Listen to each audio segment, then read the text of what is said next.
বন্ধুরা, কেমন হয় যখন ভয়ঙ্কর সব কয়েদিদেরকে লোকালয় থেকে দূরে একটা নিষিদ্ধ দ্বীপে রেখে আসা হয়, আর সেখানে গিয়ে তারা সাধারণ মানুষ থেকে মানুষ খেকো প্রাণীতে পরিণত হয়। অনেকে সেখান থেকে বেঁচে ফেরার চেষ্টা করলেও তাদের শেষ পরিণতি হয় খুব ভয়ঙ্কর। তো বন্ধুরা, আজকে এমনই এক ভয়ঙ্কর টান টান উত্তেজনাকর মুভির গল্প আপনাদেরকে শোনাতে যাচ্ছি। তো কথা না বাড়িয়ে চলুন শুরু করা যাক। গল্পের শুরুতেই আমরা ঝিলিন নামের এক ব্যক্তিকে দেখতে পাই, যে জনবনহীন বরফে ঢাকা একটা দ্বীপে ক্যাম্প করার জন্য নিরাপদ জায়গা খুঁজছিল। সে মাইলের পর মাইল হাঁটতে থাকে, কিন্তু দুর্ভাগ্যবশত পা পিছলে সে একটা বরফ শীতল নদীর মধ্যে পড়ে যায়। অনেক কষ্টে সে নদী থেকে উঠে আবার যাত্রা শুরু করে দেয়। একসময় ক্লান্ত হয়ে সে একটা বড় পাথরের সঙ্গে হেলান দিয়ে বসে পড়ে, আর ঘাস ফুল খেতে খেতে সে অতীতে ফিরে যায়। অর্থাৎ তার এই নরক যন্ত্রণার শুরুটা যেখানে হয়েছিল। এখানে আমরা জানতে পারি যে ঝিলিন একজন ভয়ঙ্কর অপরাধী ছিল। সে 6 জনকে খুনের অপরাধে যাবজ্জীবন জেল হয়েছে তার। এভাবে একদিন জেলের গভর্নর তাকে ডেকে জিজ্ঞেস করেছে, তোমার আসলে স্বপ্ন কি? শুধু ঝিলিন নয়, মরময়াক, ইয়াকুত, তোতালিয়া এবং সিপার মতো আরো অনেক দাগি কয়েদিকেও সেই একই প্রশ্ন করা হয়। দেখা যায় এক একজনের স্বপ্ন ছিল এক এক রকম। কেউ সাগর দেখতে চায়, কেউ মহাকাশে স্টেশনের খবর রাখতে চায়, কেউ আবার মেয়েদের সঙ্গ চায়। তবে ঝিলিন কি উত্তর দিয়েছিল সেটা আমাদেরকে দেখানো হয় না। এরপর গভর্নর তাদেরকে জানায় যে তাদের সবাইকে একটা বিশেষ পেনাল কলোনিতে ট্রান্সফার করা হচ্ছে। এরপরই সব কয়েদিকে একটা বিশাল জাহাজে তুলে দেওয়া হয়, আর জাহাজের ভেতরেই কয়েদিরা নিজেদের মধ্যে গ্যাং তৈরি করে ফেলে। আর এদের মধ্যে ওবিজিয়ান নামে এক কয়েদি নিজেকে সবার বস মনে করতে আরম্ভ করে এবং নিজের বেড দখলের জন্য সে একজনকে মেরেই ফেলে। এভাবে জাহাজ যখন মাঝ সমুদ্রে, তখন কয়েদিরা অনেকটাই আতঙ্কিত হয়ে পড়ে। তাদের মনে হয় সরকার হয়তো তাদের মাঝ সমুদ্রে ডুবিয়ে মারার জন্য একটা নাটক করছে। আর ঠিক তখনই ঝিলিনের মনে পড়ে যায় তার সেলের সঙ্গী সিপার কথা। সিপা মানসিকভাবে ভারসাম্যহীন হলেও একদিন সে বলেছিল, স্বর্গ আর নরকে এখন তিল ধারণের জায়গা নেই, তাই আমাদের মতো পাপীদের জন্য একটা তৃতীয় জায়গা তৈরি করা হচ্ছে। তখন ঝিলিন এই কথা পাত্তা না দিলেও তার মনে হচ্ছে সিপার কথাই বোধহয় ফলে যাচ্ছিল। এভাবে জাহাজের ভেতরকার পরিস্থিতি আরো খারাপ হয় যখন একটা গ্যাং তাদের এক সঙ্গীকে খুঁজতে বের হয়ে যায়। ওবেজিয়ান তখন আলোচনার নাটক করে, আর সেই লোকটিকে খুন করলে পুরো জাহাজে তখন দাঙ্গা লেগে যায়। দেখা যায় কয়েদিরা একে অপরকে মারতে শুরু করে। শুধু ইস্তারি নামে একজন বৃদ্ধ কয়েদি তখন এক কোনায় বসে প্রার্থনা করতে থাকে। এভাবে পরিস্থিতি হাতের বাইরে চলে গেলে গার্ডরা এসে টিয়ার গ্যাস আর ঘুমের ওষুধ ব্যবহার করে সবাইকে অজ্ঞান করে ফেলে। অবশেষে তাদেরকে একটা নির্জন দ্বীপের মধ্যে নামিয়ে দেওয়া হয়, আর সবার হাতে তখন নাম্বার দেয়া হাত করা পরিয়ে সমুদ্রের সৈকতে বসিয়ে রাখা হয়। আর এখানেই টেরা নোভা প্রজেক্টের প্রধান মিস্টার ওয়ালফসন এবং মার্টা তাদের সামনে ভাষণ দেওয়া শুরু করে। তখন তারা জানায় যে সারা বিশ্বে মৃত্যুদণ্ড নিষিদ্ধ হওয়ায় জেলগুলোতে কয়েদি রাখার মতো তিল ঠাই নেই, তাই রাশিয়ান সরকারের এই দ্বীপে তাদেরকে ছেড়ে দেওয়া হচ্ছে নিজেদের মতন করে বাঁচার জন্য। অর্থাৎ এখানে কোনো আইন কিংবা পুলিশ নেই, আর শুধু আছে সেটা হচ্ছে বেঁচে থাকার লড়াই। এরপর মিস্টার ওয়ালফসন কয়েদিদেরকে জানায় যে এখন থেকে তারা আর কোনো কয়েদি নয়, বরং তারা হলো এই দ্বীপের নতুন বাসিন্দা। আর ইন্টারন্যাশনাল অর্গানাইজেশনগুলোর ফান্ডে তাদের 3 মাসের খাবার আর দরকারি সব জিনিসপত্র দেওয়া হয়েছে। তবে এদের মধ্যে একটা ক্যাচ আছে, আর সেটা হলো স্যাটেলাইটের মাধ্যমে তাদের উপর 24 ঘন্টা নজর রাখা হবে। সমুদ্রের মাঝে কিছু সিগন্যাল বুই মানে কমিউনিকেশন বুই বসানো হয়েছিল, আর যদি কেউ এই প্রজেক্ট ছেড়ে পুরনো জেলে ফিরে যেতে চায় তবে বইতে গিয়ে নিজের নাম আর কারণ বললেই হবে। আর কয়েদিরা এই কাজ যেন ঝোঁকের মাথায় না করে, তাই বইগুলোকে বেশ সমুদ্রের গভীরে রাখা হয়েছে। এভাবে যাওয়ার আগে গার্ডরা বালুর উপরে একগুচ্ছ চাবি ফেলে দিয়ে যায়, আর যা দিয়ে তাদের হাত করা খোলা যেত। চাবিগুলো পাওয়ার জন্য কয়েদিদের মধ্যে পাগলাটি লড়াই শুরু হয়ে যায়, কিন্তু আমাদের নায়ক ঝিলিন আর সেই পাগল শিপা এই মারামারির মধ্যে না গিয়ে দূরে দাঁড়িয়ে থাকে। এরই মধ্যে কয়েদিরা বিভিন্ন গ্রুপে ভাগ হয়ে যায়। একদল চাবি দখল করে, আর একদল লাঠি সোটা আর অস্ত্র নিয়ে অন্যদের উপর ঝাঁপিয়ে পড়ে। এমন বিভৎস মারামারিতে অনেক কয়েদি তখন মারা যায়। দেখা যায় মরচক নামের এক কয়েদি পাথর দিয়ে আলী নামের এক কয়েদিকে মেরে ফেলে, আবার ওয়াজিবিয়ান নামের সেই শয়তান বৃদ্ধ ইস্তারিকেও খুন করে ফেলে। এমনকি 3টি কয়েদি নৌকায় করে ওই সিগন্যাল বইয়ের দিকে যাওয়ার চেষ্টা করলে মাঝপথেই তাদের নৌকা ডুবে তারা মারা যায়। আর বাকি কয়েদিরা তখন গুদামে ঢুকে যে যার মতো খাবার আর সাপ্লাই দখল করতে শুরু করে। দেখা যায় ওবেজিয়ান হাত করা খোলার জন্য তার গায়ের জোর আর বিভিন্ন যন্ত্রপাতি ব্যবহার করে। এদিকে ঝিলিন বুঝতে পারে যে এই বিপুল পরিমাণ কয়েদিদের জন্য 3 মাসের খাবার কোনোভাবেই টিকবে না, তাই সে নিজের ব্যাগ গুছিয়ে একা বেঁচে থাকার জন্য দ্বীপের গভীরে জঙ্গলের দিকে রওনা হয়ে যায়। আর যেটা আমাদেরকে সিনেমার শুরুর দৃশ্যে নিয়ে যায়। দেখা যায় আমাদের ঝিলিন দ্বীপের ভিতর একটা বরফহীন জায়গায় পাথরের আড়ালে একটা আশ্রয় খুঁজে পায়। সেখানে বসে সে লুকিয়ে রাখা পরিবারের ছবিটা দেখে অঝোরে কান্না করতে শুরু করে। কাঁদতে কাঁদতেই সে একসময় সেখানেই ঘুমিয়ে পড়ে। এর কিছুক্ষণ পর ইঁদুরের কিচিরমিচির শব্দে তার ঘুম ভেঙে যায়। সে দেখতে পায় তাদের দেয়া সাপ্লাইয়ের ভেতরে প্রচুর পরিমাণে ইঁদুর ছিল, আর যেগুলো এখন তার সমস্ত খাবার খেয়ে নষ্ট করে ফেলেছে। এরই মধ্যে বাইরে তখন ঝমঝমে বৃষ্টি শুরু হয়ে যায়। ঝিলিন পাথরের আড়ালে জঙ্গলে আগুন জ্বালিয়ে একটু ওম পাওয়ার চেষ্টা করে আর বৃষ্টির পানি ফুটিয়ে খাওয়ার ব্যবস্থা করে। এভাবে বৃষ্টি থামলে সে একটা পাখি শিকার করে আগুনে পুড়িয়ে খাচ্ছিল। ঠিক তখনই সেই পাগল শিফা তাকে খুঁজে পায়। শিফা তখন ঝিলিনের সঙ্গে কথা বলতে বলতে সুযোগ বুঝে তার ছুরিটাকে চুরি করার চেষ্টা করে, কিন্তু ঝিলিন শিফাকে চুরি করতে দেখে ফেলে এবং সেটাকে কেড়ে নেয়। এরপর শিফা তার কাছে থাকা কিছু লবণের বিনিময়ে ঝিলিনের শিকার করা কিছু পাখির মাংস খেতে চায় আর দেখা যায় ঝিলিন এতে রাজি হয়ে যায়। এরপর শিফা যখন কাঠ কুড়াতে যায় তখন সে পাথরের খাঁজে ঝিলিনের পরিবারের ছবিটা দেখতে পায়। এরপর সে শয়তানি করে ঝিলিনের স্ত্রীকে একটা ফ্লাইং কিস দেয়। এভাবে খাওয়া শেষে শিফা পাহাড়ের একদম কিনারে গিয়ে দাঁড়িয়ে বলে, আমি পাহাড় থেকে ঝাঁপ দেই না শুধুমাত্র ভয়। এরপর শিফা ঝিলিনকে জিজ্ঞেস করে যে সে কেন মরছে না। ঝিলিন তখন ইমোশনাল হয়ে বলে তার পরিবার মারা গেছে এবং সে তাদের পাশেই সমাহিত হতে চায়, কিন্তু এই দ্বীপে মারা গেলে সেটা কোনোভাবেই সম্ভব নয়। এভাবে রাতে ঘুমানোর পর শিফা আবার তার পুরনো স্বভাব দেখায়। সে ঝিলিনের পরিবারের সেই ছবিটা চুরি করে ছবিটা দেখে দেখে তার সঙ্গে নোংরা কাজ করতে শুরু করে আর ঝিলিন এটা দেখে রাগে তখন অন্ধ হয়ে যায় এবং শিফাকে সে মারধর করে পাহাড় থেকে ধাক্কা দিয়ে নিচে ফেলে দেয়। কিন্তু পাগলা শিফার তখন কপাল ভালো ছিল, দেখা যায় সে সমুদ্রে না পড়ে নিচে একটা ঢালু জায়গায় পড়ে বেঁচে যায়। কিন্তু অবাক করা বিষয় হলো এত কিছুর পরেও তারা আবার একসাথেই দ্বীপটা ঘুরতে থাকে। শিফা তখন সমুদ্রের আবর্জনা নিয়ে খেলছিল আর ঝিলিন মাছ ধরার চেষ্টা করছিল, কিন্তু সে মাছের বদলে একটা জলজ অদ্ভুত পোকা পায় আর যেটা দেখে শিফা প্রচন্ড ভয় পেয়ে যায়। এভাবে দ্বীপের পাহাড়ের উপর ঘুরতে ঘুরতে হঠাৎ ঝিলিন একটা পুরনো সি প্লেন দেখতে পায় আর সেই প্লেনটা দেখে তার মনে আশার আলো জেগে ওঠে, কারণ সে আগে একজন পাইলট ছিল এবং সে জানতো যে এটাকে কিভাবে উড়াতে হয়। কিন্তু মাত্র দুজন মানুষের পক্ষে এই বিশাল প্লেনটা নাড়ানো কোনোভাবেই সম্ভব ছিল না, তাই তারা আপাতত তাদের আশ্রয়ের জন্য ফিরে আসে। ঝিলিন তখন গুদাম থেকে আনা দিয়াশলাই দিয়ে আগুন জ্বালালে সেখান থেকে বিষাক্ত ধোঁয়া বেরোতে থাকে। ঝিলিন কোনো মতে শিবাকে টেনে নিয়ে ধোঁয়া থেকে দূরে সরে যায়। দেখা যায় ঠান্ডায় তারা জমে যাচ্ছিল, তাই তারা ঠিক করে যে বেস ক্যাম্পে ফিরে গিয়ে সেখান থেকে কয়লা চুরি করে আনবে। কিন্তু বেস ক্যাম্পের অবস্থা এখন একেবারে নরকের মতো হয়েছিল। দেখা যায় অভিজিয়ান এখন সেখানকার ডন, তাই সবাই তাকে গভর্নর বলে ডাকতো। সে তার গ্যাং নিয়ে পুরো ক্যাম্পে শাসন করছিল। যারা তার টিমে নেই তাদের কয়লা খানির মতো ব্যারাকে আটকে রাখা হয়েছিল। তাদেরকে শুধু দিনে একবার একটা ঘেরাও করা জায়গায় হাঁটতে দেওয়া হতো আর ফেরার সময় যে সবার শেষে থাকে তাকে মেরে ফেলা হয় খাবারের জন্য। হ্যাঁ বন্ধুরা, এখন কয়েদিরা মানুষ থেকে মানুষ খেকোতে পরিণত হয়েছিল।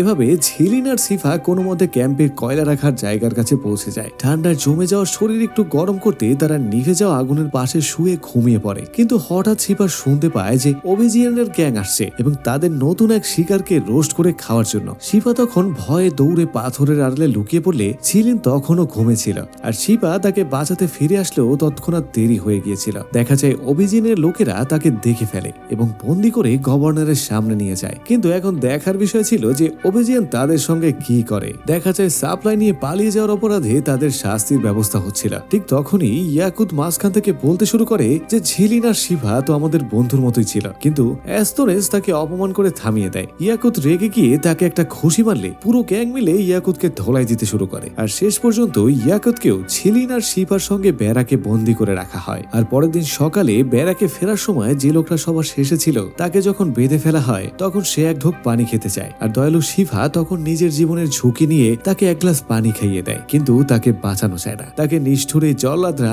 মেরেই ফেলে। এভাবে কষ্ট আর ক্ষোভে ব্যারাকের বন্দিরা বিদ্রোহের কথা ভাবতে শুরু করে আর শ্রম সবাইকে বোঝায় যে এভাবে মরার চেয়ে লড়াই করাই ভালো। পরের দিন সকালে যখন অ্যাস্তোনেস কয়েদিদের দৌড় প্রতিযোগিতার জন্য তাড়া দিচ্ছিল তখন ঘটে যায় এক অবাক করা কাণ্ড। মাত্র দুজন কয়েদি দৌড়ায় আর বাকি সবাই এক ঝোট হয়ে দাঁড়িয়ে থাকে। দেখা যায় ইয়াকুত একটা পাথর মেরে অ্যাস্তোনেসকে চুপ করিয়ে দেয় আর জিলিন শান্তভাবে অভিজিয়ানের সামনে গিয়ে একটা ডিল করে। সে বলে, আমাদেরকে ওই সিগন্যাল বইয়ের কাছে যেতে দাও, বদলে আমি তোমাকে ওই পড়ে থাকা প্লেনটার ঠিকানা দেব। দেখা যায় অভিজিয়ান তাতে রাজি হয়ে যায় এবং তাদেরকে গেট খুলে দেয়। এরপর ঝিলিন আর তোতালিয়া যখন নৌকায় করে সাগরের দিকে রওনা হয়ে যায় তখন অভিজিয়ান তার লোকেদের কাছে ঝিলিনের আসল পরিচয় জানতে পেরে যায়। সে জানতে পারে যে ঝিলিন একজন এক্স পাইলট ছিল যার পুরো পরিবার বিমান দুর্ঘটনায় মারা গেছে আর তার প্রতিশোধ নিতে ঝিলিন বিমানবন্দরের 6 জন ডিপার্চারকে খুন করে ফেলেছিল। এতে করে অভিজিয়ান বুঝতে পারে যে ঝিলিন আসলে মানসিকভাবে প্রচন্ড অস্থির। এরপরই অভিজিয়ান তার আসল রূপ দেখিয়ে দেয়। নৌকাটা একটু দূরে যেতেই সে তার ডিল বাতিল করে আর সবাইকে আবারও ব্যারাকে ফিরে যেতে বলে। দেখা যায় ইয়াকুত প্রতিবাদ করতে গেলে তাকেও সাথে সাথে মেরে ফেলা হয়। অভিজিয়ানের লোকেরা সশস্ত্র থাকায় কয়েদিরা নিরুপায় হয়ে আবারও তার সঙ্গে ব্যারাকে ফিরে আসে। এভাবে সাগরের মাঝে যখন তোতালিয়া অনেক কষ্টে ওই সিগন্যাল বইয়ের কাছে পৌঁছায়, কিন্তু কপাল খারাপ থাকায় তারা দেখতে পায় বইটা নষ্ট ছিল। তোতালিয়ার যন্ত্রপাতি দিয়েও সেটাকে ঠিক করা যায় না। ফিরে আসার পর ঝিলিন অভিজিয়ানকে মিথ্যা বলে যে তাদের জন্য সাহায্য আসছে, কিন্তু অবিজিয়ান কোনো মতেই সেটা বিশ্বাস করে না, কারণ তখনও বউয়ের সবুজ বাতি জ্বলছিল না। এরপর তোতালিয়া যখন প্লেনের কথা মনে করিয়ে দেয়, অবিজিয়ান তখন সেটাও বিশ্বাস করতে চায় না। উল্টো অবিজিয়ান যখন অবেজিয়াসকার গলা টিপে ধরেছিল, ঠিক সেই সুযোগে তোতালিয়া পেছন থেকে অভিজিয়ানকে আক্রমণ করে মেরে ফেলে। এভাবে অভিজিয়ানের মৃত্যুর পর আমুর বেক আর আর্নজব তার বাকি গ্যাং মেম্বারদেরও খতম করে দেয়। দেখা যায় অ্যাস্তনেস কোনো মতে সেখান থেকে পালিয়ে বেঁচে যায়। আর এখন সবাই ঝিলিনের দিকে তাকিয়ে জিজ্ঞেস করে, এখন আমাদের কি হবে? ঝিলিন তখন সবাইকে ব্যারাক থেকে মুক্ত করতে বলে এবং চিৎকার করে দাবি করে যে খাবার আসছে, জাস্ট সিগন্যাল দিতে পারেনি। দেখা যায় কয়েদিরা প্রথমে বিশ্বাস করতে চায় না, তারা বলতে থাকে যে খাবারের অভাব হলে তারা একে অপরকে মেরে খেয়ে ফেলবে, কিন্তু ঝিলিন আর তোতালিয়া তাদেরকে থামিয়ে দেয়। এরপর ঝিলিন ওই প্লেনটার কথা বললে আমুর বেক আর আনজব শেষমেশ রাজি হয়ে যায়। তারা সকল কয়েদিদেরকে মুক্ত করে দেয় এবং ঘোষণা করে যে এখন থেকে কেউ আর কেউকে খাবার হিসেবে ব্যবহার করবে না, আর সবাইকে তাদের সঙ্গে মিলেমিশে থাকতে হবে। এরপর তারা একটা টিম বানায় ওই পড়ে থাকা প্লেনটাকে উদ্ধার করে আনার জন্য। এদিকে পাগল শিফা বালুর উপরে 3টা মরা লাশ দিয়ে SOS লিখে সাহায্যের সংকেত বানায়, কারণ তার বিশ্বাস ছিল যে স্যাটেলাইট দিয়ে কেউ না কেউ তো এটা দেখবি। এরই মধ্যে সেই শয়তান অ্যাস্তনেস তখন ক্যাম্পে ফিরে আসে, আর নতুন নিয়ম অনুযায়ী শান্তি বজায় রাখতে তারা তাকে ক্ষমা করে দেয় এবং তাকে খাবারও দিয়ে দেয়। এরপর ঝিলিন একদল কয়েদিদেরকে নিয়ে পাহাড়ের উপরে যায় এবং সেই পড়ে থাকা প্লেনটাকে উদ্ধার করে আনে। আর প্লেনটা সত্যি সত্যি দেখে সবার মনে তখন বাঁচার আশা জেগে ওঠে। এরপর তারা প্লেনটাকে পার্ট পার্ট করে ক্যাম্পে নিয়ে আসে এবং একটা গোপন হ্যাঙ্গার বানিয়ে তার মধ্যে লুকিয়ে রাখে। এভাবেই হঠাৎ একদিন দ্বীপে মার্টা আর একদল গার্ড এসে হাজির হয়, আর তারা গ্যাস গান ব্যবহার করে কয়েদিদেরকে দূরে সরিয়ে দিচ্ছিল। তবে ঝিলিনকে কথা বলার সুযোগ দেয়। মার্টা অবাক হয়ে জিজ্ঞেস করে যে তারা কেন জেনারেটর চালানোর জন্য এত তেল চাইছে, যেখানে এগুলো বাতাস দিয়ে চলার কথা। ঝিলিন তখন বুদ্ধি করে বলে যে মেরু অঞ্চলে রাতের বেলায় বাতাস থাকে না, আসলে তাদের আসল উদ্দেশ্য ছিল ওই গ্যাস দিয়ে প্লেনটাকে চালানো। আর ঝিলিন শিপার বানানো SOS সংকেতের কথা জিজ্ঞেস করলে মার্টা জানায় তাদের স্যাটেলাইট শুধুমাত্র ইনফ্রারেড বা তাপ বুঝতে পারে, বালুর উপরে লেখা বা কোনো শব্দই তারা দেখতে পায় না।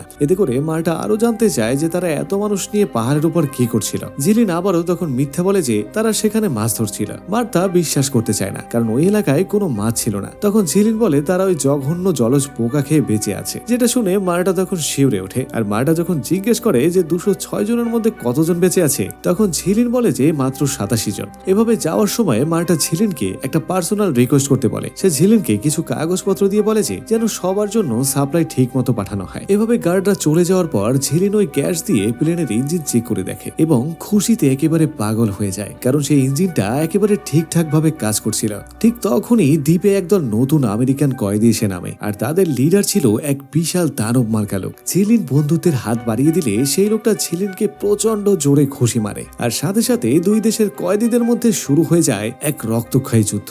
দেখা যায় কেউ কাউকে এক চুলো ছাড় দিচ্ছিল না। যুদ্ধ যখন চরমে, তখন শিপা ঝিলিনকে টেনে নিয়ে তোতালিয়ার ওয়ার্কশপে লুকিয়ে পড়ে। একজন আমেরিকান তাদেরকে তাড়া করতে গিয়ে তোতালিয়ার বানানো সেই গোপন ফাঁদে পা দেয়, আর সাথে সাথে সেখানেই মারা যায়। দেখা যায় দ্বীপে তখন এক বিভীষিকাময় অবস্থা তৈরি হয়েছিল। আমেরিকান কয়েদিদের দানব লিডার আর্নজবকে প্রায় মেরে ফেলেছিল। ঠিক সেই মুহূর্তে আমরকে সে ওই আমেরিকান দানবটাকেও খতম করে ফেলে, আর চারপাশে তখন দাউ দাউ করে আগুন জ্বলছিল, আর কয়েদিরা একে অপরকে পশুর মতো কাটাকাটি করছে। আর ঠিক তখনই এই পুরো দৃশ্য স্যাটেলাইটের মাধ্যমে প্রজেক্টের কর্তারা দেখছিলেন। যখন তারা বুঝতে পারলো যে পরিস্থিতি আর কন্ট্রোলে নেই এবং কলোনির অর্ধেক বেশি মানুষ মারা গেছে, তখন মার্টা উপর মহল থেকে একটা ভয়ঙ্কর নির্দেশ পায়, আর যার নাম ছিল কোট নেকেড আইল্যান্ড। আর এই নির্দেশের মানে হলো যে দ্বীপে আর কোনো কয়েদি জীবিত রাখা যাবে না। আর সাথে সাথে দ্বীপে এক ঝাঁক সশস্ত্র গার্ড পাঠানো হয়। তারা দ্বীপে পা রেখেই নির্বিচারে গুলি চালিয়ে সব কয়েদিদেরকে মারতে শুরু করে। ওদিকে নিষ্ঠুর মার্টা ঝিলিনের দেয়া সেই চিঠিগুলো কোনো কিছু না পড়ে আগুনে পুড়িয়ে দেয়। কিন্তু কপাল ভালো ছিল যে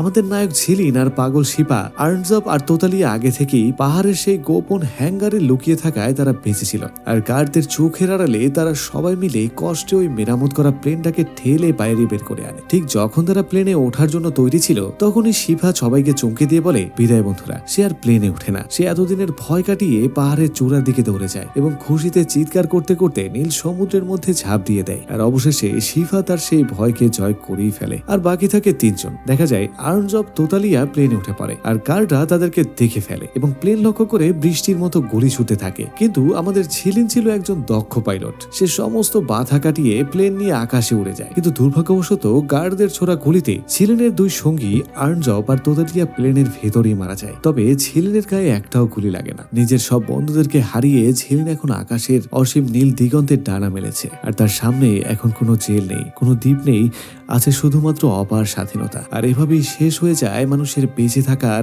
অদম্য লড়াই আর ত্যাগের গল্প টেরা নোভা।